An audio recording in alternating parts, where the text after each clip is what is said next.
Dear students, welcome to my YouTube channel. Dear students, हम discuss कर रहे हैं स्टीरियो आइसोमर्स और स्टीरियो आइसोमर्स में हमने ज्योमेट्रिक आइसोमर्स डिस्कस किए थे जिसमें सेस ट्रांस ई एंड जी सेन और अंताए। और फिर हमने उनको डिफरेंट क्लासेस में डिस्कस किया था, स्पायरो कंपाउंड्स में, अलीन्स में, बायोफिनाइल्स में, साइक्लोअल्केन साइक्लोअल्कीन्स में, चेयर फॉर्म ऑफ साइक्लोहेक्सेन में। फिर हमने chiral carbon, relative configuration, absolute configuration, optical activity, diastereomers, epimers, इसके अलावा एनेंशियोमर्स, रेसमिक मिक्सचर भी हमने डिस्कस कर रखा है। और फिर एनेंशियोमेरिक एक्सेस कैसे निकालते हैं वो भी डिस्कस किया था। आज का जो हमारा लेक्चर है ये है कि एनोमर्स क्या होते हैं और फिर एनोमर्स का डिफरेंस क्या होता है एपीमर से। तो सबसे पहले तो हम थोड़ा सा डायास्टीरियोमर्स और एपीमर्स को देख लेते हैं क्या थे। देखिए हमारे पास ये एक स्ट्रक्चर है, दिस इज हेक्सोस और इसमें 4 कायरल कार्बन है। अगर मैं एक कायरल कार्बन की एब्सोल्यूट कॉन्फ़िगरेशन निकाल लूं तो बाकी सब की निकल आएगी। फॉर एग्जांपल ये ऑक्सीजन है तो इसको मैं 1 कहूंगा। इधर कार्बन के साथ कार्बन है और इधर कार्बन के साथ डबल बॉन्ड ऑक्सीजन का मतलब 2 ऑक्सीजन है। इधर कार्बन है और 1 ऑक्सीजन है, इधर कार्बन 2 ऑक्सीजन है तो ये 2 हो जाएगा, ये 3 हो जाएगा और हाइड्रोजन 4 हो जाएगा। याद रखिएगा ये फिशर प्रोजेक्शन है। फिशर प्रोजेक्शन में जो हॉरिजेंटल लाइंस होती हैं वो हमारी तरफ होती हैं, लेकिन लीस्ट प्रायोरिटी वाला ग्रुप अवे होना चाहिए। तो इसका मतलब है जो भी कन्फिग्रेशन आएगी हम उसको उलट करेंगे, 1 से जाएंगे 2 और 2 से जाएंगे 3। इसका मतलब है ये हमारे पास आ रही है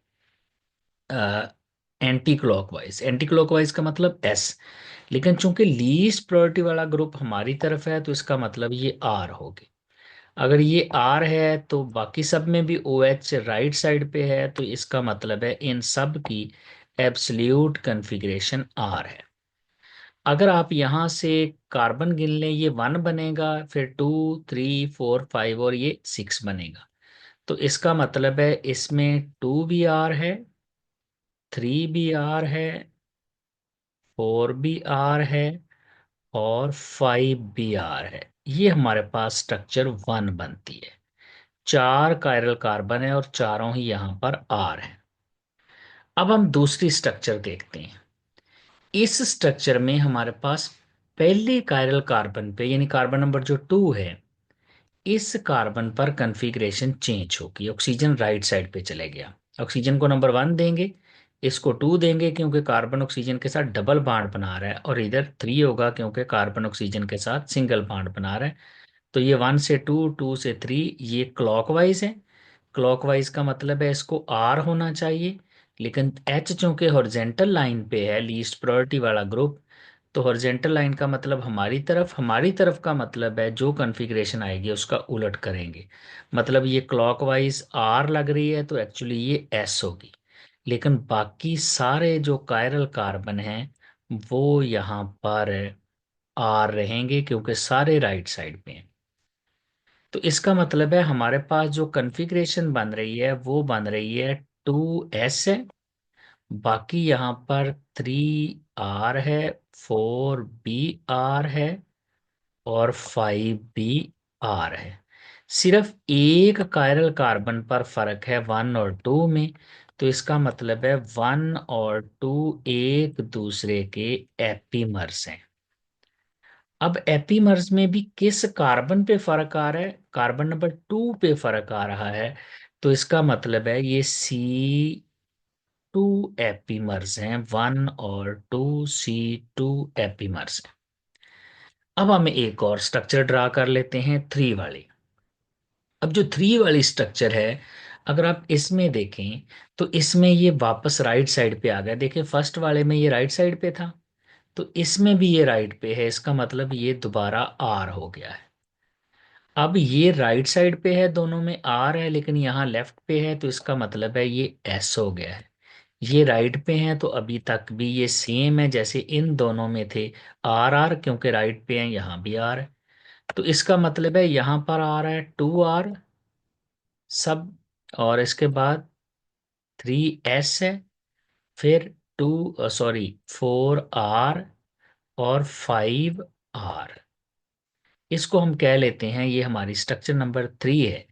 अब अगर आप 2 और 3 का रिलेशनशिप चेक करें, 2 और 3 में 2S और ये 2R, इसका मतलब है ये फर्क आ गया है यहाँ पर S था, यहाँ पर R है।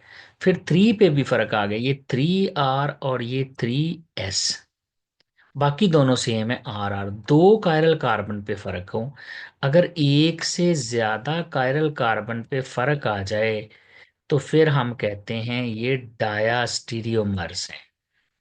तो इसका मतलब है कि ये हमारे पास 2 और 3 डायास्टीरियोमर्स हैं। याद रखना, ये जो एक कायरल कार्बन पे फर्क होता है ना, जिसको हमने एपीमर कहा, जो एपीमर्स हैं ये डायास्टीरियोमर्स की सब क्लास है। अब अगर कहीं एक ही कायरल कार्बन पे चेंज आ रहा है और ऑप्शन है एपीमर भी है डायास्टीरियोमर भी है, तो आप एपीमर को प्रेफर करेंगे। अब अगर आपने 1 और 3 का चेक करना है, ये था 2 और 3, अगर आपने 1 और 3 चेक करना है रिलेशनशिप, तो 1 में देखें 2R, इधर भी 2R, ये 3R, लेकिन यहाँ 3S, एक कायरल कार्बन पे फर्क आ गया। 4R 5R, ये 4R 5R, सिर्फ एक कायरल कार्बन पे फर्क है। तो 1 और 3 आपस में एपीमर्स हैं। अब एपीमर कौन से हैं, किस कायरल कार्बन पे फर्क आ रहा है, 3R 3S, तीसरे पे आ रहा है, इसका मतलब है ये C3 एपीमर्स हैं जो हमारे पास 1 और 3 वाले हैं। अब एक और स्ट्रक्चर ड्रा कर लेते हैं फाइनल। यहां पर देखें, ये जो हमारे पास स्ट्रक्चर है, इसमें ये जो है ये लेफ्ट साइड पे, इसमें ये राइट पे था तो R था, लेफ्ट पे आएगा तो क्या होगा, ये S। ये लेफ्ट पे है, S है, तो ये भी S रहेगा। ये दोनों R हैं, बिल्कुल राइट पे हैं दोनों, तो ये दोनों R ही रहेंगे। इसको हम कह लेते हैं स्ट्रक्चर 4। इसमें क्या है, 2S 3S, फिर 4R और 5R, ये सब में सेम है, ये चेंज ही नहीं हुए। ये स्ट्रक्चर 4 है। अब हमने रिलेशनशिप चेक करना है। पहले हम चेक कर लेते हैं 3 और 4 का। 3 और 4, तो 3 और 4 में देखें, ये 2R और ये 2S, इसका मतलब है एक चेंज हो गया। फिर ये 3S और ये 3S सेम है, 4R सेम है, 5R सेम है, एक पे ही फर्क है। तो 3 और 4 एक दूसरे के एपीमर्स हैं। अब किस कायरल कार्बन पे फर्क है, 2 पे फर्क है, तो इसका मतलब है ये C2 एपीमर्स हैं। कौन से, 3 और 4 हैं। तो ये डायस्टीरियोमर है, लेकिन एक कायरल कार्बन पे है तो उसकी सब क्लास एपीमर है। अब हम चेक करते हैं 2 और 4 पे। 2 वाले को देखें, 2S, ये भी 2S सेम, 3R 3S, फर्क आ गया एक का। 4R 5R सेम है, इसका मतलब सिर्फ 3 नंबर कार्बन पे फर्क आया है। तो 3 नंबर पे आने से मुराद है एक पे फर्क है एपीमर, और किस कार्बन पे है, C3, इसका मतलब है ये आपस में 2 और 4 C3 एपीमर्स है। अब हम देखते हैं 1 और 4 को। 1 में देखें, पहला 2R, इधर 2S, पहला ही फर्क आ गया दूसरे कार्बन पे। ये 3R है, ये 3S है, एक और फर्क आ गया। बाकी 4 और 5R सेम है, दो पे फर्क है, दो पे फर्क है, तो ये डायास्टीरियोमर्स हैं 1 और 4। तो डायास्टीरियोमर, जब जब किसी भी कायरल कार्बन, यानी कुछ कायरल कार्बन पे सेम है कॉन्फ़िगरेशन, कुछ पे डिफरेंट है, तो वो डायास्टीरियोमर्स हैं। अगर एक पे चेंज हो रही है तो उस डायास्टीरियोमर को हम कहेंगे कि ये एपीमर है। अब हमने एपीमर और डायास्टीरियोमर में फर्क देखना है एनोमर के साथ। देखें, ये जो एनोमेरिक कार्बन होता है, एनोमेरिक कार्बन होता है शुगर में, कब बनता है, जब एक नया कायरल कार्बन बनता है साइक्लिक शुगर के बनने से। यानी साइक्लिक शुगर जब बनती है अपनी ओपन चेन फॉर्म से, जैसे ग्लूकोज की जो ओपन चेन स्ट्रक्चर है, जब वो साइक्लिक स्ट्रक्चर में चेंज होती है तो एक नया कायरल कार्बन बनता है। वो जो कायरल कार्बन बनता है उसकी वजह से एनोमरिज्म आती है। अब वो जो नया कायरल कार्बन आता है उसको हम कहते हैं anomeric. New chiral carbon is called anomeric. और ये बनता है कार्बोनिल ग्रुप से। जो लोग बायोकेमिस्ट्री पढ़ते हैं उनको पता होगा, शुगर दो तरह की होती हैं, अल्डोसस और ketoses. Aldehyde group, ketone group. अब एल्डिहाइड ग्रुप होगा तो एल्डोसस, कीटोन ग्रुप होगा कीटोसस। ये जो एल्डिहाइड और कीटोन वाला ग्रुप है ना, जिसको हम कार्बोनिल ग्रुप कह रहे हैं, ये कार्बोनिल ग्रुप चेंज होता है एक नए कायरल कार्बन में और उसको हम कहते हैं एनोमेरिक कार्बन। यानी जब ओपन चेन स्ट्रक्चर साइक्लिक में कन्वर्ट होती है तो वो जो कार्बोनिल वाला कार्बन होता है उसको हम एनोमेरिक कार्बन कहते हैं। एनोमेरिक कार्बन पर अरेंजमेंट की वजह से जो आइसोमरिज्म आती है उसको एनोमरिज्म कहते हैं। अब ये जो ओपन चेन स्ट्रक्चर होती है हमारे पास, ये ग्लूकोज की ओपन चेन स्ट्रक्चर है। जब ये साइक्लिक स्ट्रक्चर में कन्वर्ट होगी तो वो जो साइक्लिक स्ट्रक्चर बनेगी वो हेमी एसिटल होगा। अगर तो एल्डिहाइड का है तो हम कहेंगे हेमी एसिटल ऑफ अल्डोसस। और अगर कीटोन ग्रुप है तो हम कहेंगे हेमी कीटल ऑफ कीटोसिस। देखें, ये ग्लूकोज की ओपन स्ट्रक्चर है। अब इस ओपन स्ट्रक्चर में 1 2 3 4 5 और 6, ये ग्लूकोज की ओपन स्ट्रक्चर है। और इसमें चार कायरल कार्बन है, 2 3 4 5 और 6 वाला, ये हमारे कायरल कार्बन है। अब इसकी जब साइक्लिक स्ट्रक्चर बनती है, ग्लूकोज की 6 मेंबर्ड रिंग बनती है जब इसमें, तो होता क्या है, ये जो कार्बोनिल ग्रुप है ये ज्यादा ऑक्सीडाइज्ड ग्रुप है। यहां से नंबरिंग स्टार्ट होती है, C double bond O H. ये जो C double bond O H group है, C double bond O bond polar है। यहां पर यहां कर लेते हैं, ये जो ऑक्सीजन है इसकी इलेक्ट्रोनेगेटिविटी ज्यादा है और कार्बन की इलेक्ट्रोनेगेटिविटी कम है। होता क्या है, ये जो पांचवें कार्बन वाला OH ग्रुप है एज अ न्यूक्लियोफाइल अटैक कर देता है पहले कार्बन पर।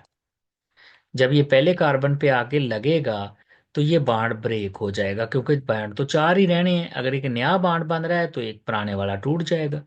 तो CO ऑक्सीजन, इधर H लगा हुआ है एक, दूसरी तरफ वो लंबी चेन है कार्बन की सारी। और कौन सा कार्बन जो है उसके OH ने अटैक किया है, 1 2 3 4 5, पांचवें के OH ने, ये O यहां पर जाके लग गया। इसका मतलब यहां पर रिंग बन गई है। और ये जो O जिसने अटैक किया था इसके पास एक H भी है, ये कार्बोनिल के ऑक्सीजन के पास चले जाएगा। यानी यहां से इस तरह से रिंग बननी है और इस रिंग में एक ऑक्सीजन आ जाना है, ये वाला।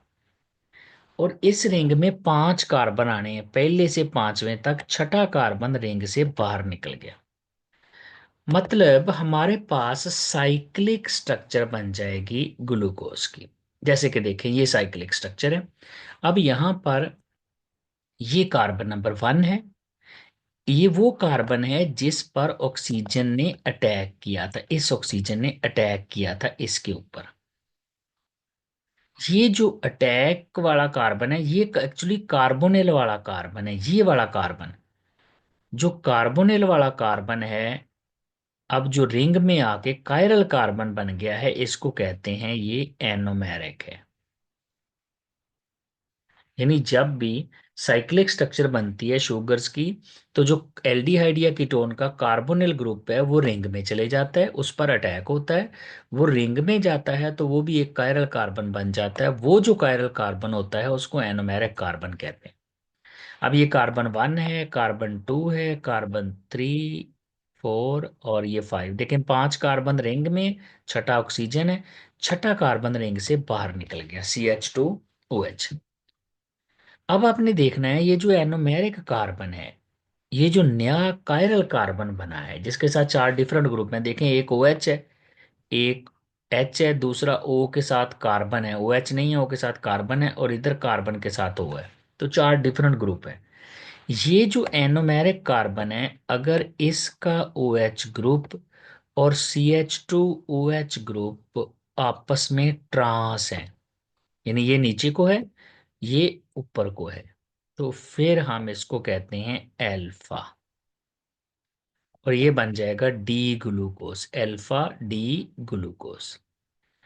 अब अल्फा डी ग्लूकोज के बाद अगर यही स्ट्रक्चर बनती, ऐसे ही अटैक होता, अटैक होने के बाद ये वाला कार्बन हमारे पास बनता एनोमेरिक कार्बन, और एनोमेरिक कार्बन जो कायरल कार्बन, एक नया कायरल कार्बन बना है, उसका ओ एच ग्रुप और C H two O H group, जो छठा कार्बन है जो रिंग से बाहर रह गया था, अगर ये आपस में सिस आ जाएं, एक सेम साइड पे, ये भी ऊपर है, ये भी ऊपर वाली साइड पे है, अगर ये आपस में सिस आ जाएं तो इसको कहते हैं बीटा।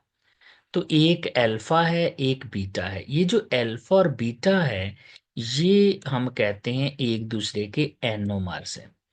क्यों कहा इनको एनोमर्स? इसलिए क्योंकि ये दोनों एक दूसरे से डिफरेंस हैं सिर्फ एनोमेरिक कार्बन पर, पहले कार्बन पर। अब बाकी चेक करें, आप इस कार्बन को छोड़ दें, बाकी सारे कार्बन चेक करें। ये कार्बन नंबर 2 है, देखें दोनों में कार्बन नंबर 2 सेम है। ये कार्बन नंबर 3 है, दोनों में कार्बन नंबर 3 भी सेम है। ये कार्बन नंबर 4 है, दोनों में कार्बन नंबर 4 भी सेम है। ये कार्बन नंबर 5 है, दोनों में कार्बन नंबर 5 भी सेम है। ये कार्बन नंबर 6 है, दोनों में कार्बन नंबर 6 भी सेम है। फर्क है तो सिर्फ इस कार्बन पे, और ये वो कार्बन है जो नया कायरल कार्बन बना है। और ये कायरल कार्बन कहाँ से बना? जब पांचवें कार्बन के ऑक्सीजन ने, OH ने अटैक किया कार्बोनिल ग्रुप पर, तो एक नया कायरल कार्बन बन गया। यहाँ फर्क है, एक का OH ऊपर को है, एक का नीचे को है। ये जो OH है ये नीचे है, और ये CH2OH जो ऊपर को है उसके साथ ट्रांस है, तो ट्रांस हो तो इसको कहते हैं अल्फा। ये वाला OH ऊपर है और ये भी ऊपर है, तो इसको कहते हैं बीटा। अल्फा और बीटा जो है ये एक दूसरे के एनोमर्स होते हैं।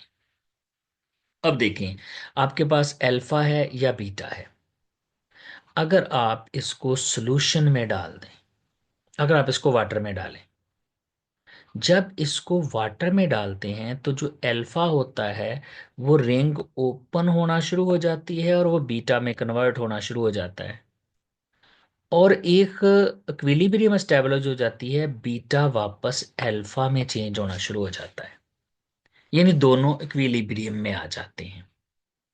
इस तरह की जो रोटेशन है इसको कहते हैं म्यूटा रोटेशन। म्यूटा म्यूचुअल रोटेशन है, म्यूटा रोटेशन, यानी बीटा डी ग्लूकोज प्योर है, पानी में हल कर दें, अल्फा में बदलना शुरू हो जाएगा धीरे धीरे।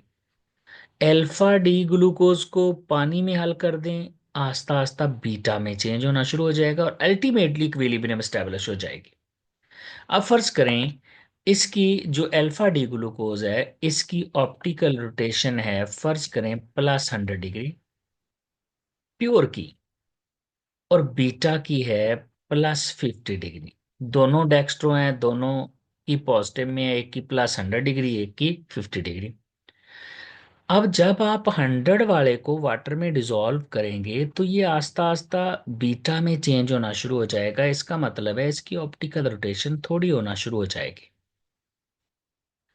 और इसमें बीटा की ऑप्टिकल रोटेशन आस्ता आस्ता आना शुरू हो जाएगी, बढ़ना शुरू हो जाएगी, अल्टीमेटली इक्विलिब्रियम एस्टेब्लिश हो जाएगी। जब इक्विलिब्रियम एस्टेब्लिश होगी तो वो जो हमारे पास अब ऑप्टिकल रोटेशन, स्पेसिफिक रोटेशन आएगी, जो ऑब्जर्व्ड रोटेशन आएगी, वो ना 100 होगी ना 50 होगी।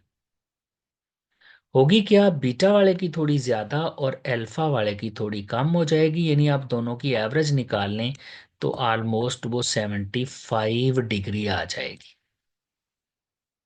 तो अल्फा डी ग्लूकोज प्योर है, पानी में हल करें बीटा में चेंज होना शुरू हो जाता है। कैसे चेंज होगा बीटा में? पहले रिंग ओपन होगी, फिर वो दोबारा साइकिल बनाएगा, और अगर बीटा वाला पानी में हल करें अल्फा में चेंज हो जाता है।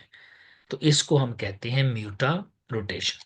ये था डियर स्टूडेंट्स हमारा एक छोटा सा लेक्चर एनोमर्स पर, और इसमें हमने डिफरेंशिएशन देखी। अब सॉरी, डिफरेंस तो बताया नहीं मैंने, एपीमर से डिफरेंस कैसे है देखें। एक बात तो डन है, ये जो हमारे पास एपीमर्स होते हैं उनमें भी एक ही कायरल कार्बन पे चेंज आती है, और जो हमारे पास एनोमर्स होते हैं उनमें भी एक ही कायरल कार्बन पे चेंज आती है, एक ही कायरल कार्बन। जो डायास्टीरियोमर बड़ी कैटेगरी है, उसकी सब क्लास होती है एपीमर, और एपीमर की भी सब क्लास होती है एनोमर। ये नेक्स्ट क्लासिफिकेशन है। अब एपीमर और एनोमर में फर्क कैसे करेंगे? पहली तो बात, जो एपीमर्स होते हैं वो साइक्लिक स्ट्रक्चर में जो है हो सकते हैं, ए साइक्लिक में भी हो सकते हैं। यानी एपीमर रिंग में भी हो सकते हैं, जब रिंग बनती है उसमें भी एपीमर बन सकते हैं, एक कार्बन कार्बन पे फर्क आना है कहीं भी आ जाए, ओपन चेन में भी। लेकिन ये जो एनोमर्स हैं ये हमेशा रिंग में बनेंगे, इस तरह शुगर्स की रिंग में। जब कार्बोनिल ग्रुप, जब एक नया कायरल कार्बन बनेगा, तो एक तो ये फर्क हो गया। दूसरा फर्क ये है कि ये शुगर्स में होता है, जब रिंग बनती है तो जो नया कायरल कार्बन बनता है उस पे आता है। एपीमर में इस तरह का कोई चक्कर नहीं। तो इसमें स्पेसिफिकली जब ओपन चेन शुगर साइक्लेट में कन्वर्ट होती है तो जो एनोमेरिक कार्बन पे अरेंजमेंट आती है वो हम कहते हैं ये एनोमर्स हैं। एक्चुअली ये एपीमर्स भी हैं, लेकिन अगर आपके पास ये दोनों स्ट्रक्चर दी हों अल्फा और बीटा, और आपके पास ऑप्शन आ जाए, आपके पास ऑप्शन आ जाता है कि ये डायस्टीरियोमर हैं, या ये एपीमर्स हैं, या ये एनोमर्स हैं, या ये एनेंशियोमर्स हैं, तो फिर सबसे बेस्ट आंसर होगा कि ये एनोमर्स हैं। यानी ये ज्यादा क्लोज है, कम ब्रॉड है। जो डायस्टीरियोमर है वो ज्यादा ब्रॉड है, इसी तरह एपीमर भी ज्यादा ब्रॉड है, उसके लिए ए साइक्लिक स्ट्रक्चर्स में भी आ सकता है। तो ये चूंकि सिर्फ साइक्लिक स्ट्रक्चर है और शुगर की है और एनोमेरिक कार्बन पे फर्क आ रहा है, तो इसका मतलब है ये एनोमर्स होंगे। तो इस तरह हम डिफरेंशिएशन कर सकते हैं between epimers, anomers and diastereomers. Thank you very much.